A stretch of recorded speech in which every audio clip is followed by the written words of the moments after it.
yours, I'm a fool for your love.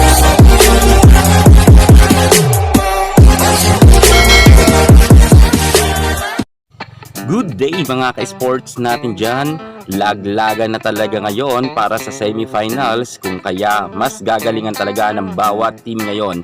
Cherry Tigo versus nga Signal HD Spikers, nagkakainitan na nga pagdating nga sa set 1. Medyo mababa nga ngayon ang kumpiyansa ng kupunan nga ni Ea Laure, kung saan nga mga ka-sports natin dyan ay naunahan nga sila sa kalamangan ng Signal HD Spikers. Nag-error nga rin itong si Ea Laure sa kanyang services at nagtutuloy-tuloy nga ang hindi magandang laro nila pagdating dito sa set 1. At bago nga magtapos sa first technical timeout ay naungusan talaga sila ng Signal. Naghahabol nga ngayon ang Cherry Tigo, pero syempre hindi rin dyan magpapadaig si Abby Maranyo sapagkat babawi at babawi yan. Dahil nga maganda talaga ang bakbakan ngayon. Samantalang si Troncoso nga ngayon ang nasa first 6 lineup at wala nga si Vanny Gandler ngayon. Pero baka mamaya pumasok rin itong si Gandler.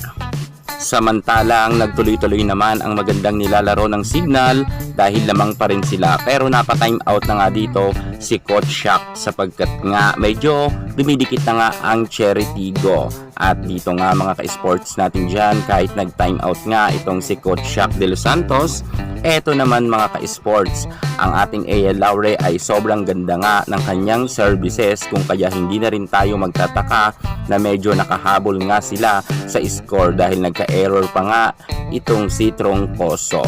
At dito mga ka-sports, dalawa na lang ang kalamangan ng Signal HD Spikers kontra nga sa Cherry Tigo bago nga magtapos ang second technical timeout. Gayunpaman, okay pa rin kahit sabihin natin nakadikit ang Cherry, lamang pa rin sila ng 2 puntos. Pero hindi pa dyan nag-iinit si Ea Laure, yan ang ating aabangan. Mas uminit pa talaga ang laban ng dalawang team na ito sapagkat nga lamang na sana nga ang nasabi nating Signal HD Spikers at sila pa nga ang unang nag-set points, subalit nga hinabol nga to ng kupunan ni Ea Laure. Sobrang magaling talaga si Ea sa kanyang pagsiserve, kung kaya hindi masyado nakakaset rin ng maayos itong si Kayuna.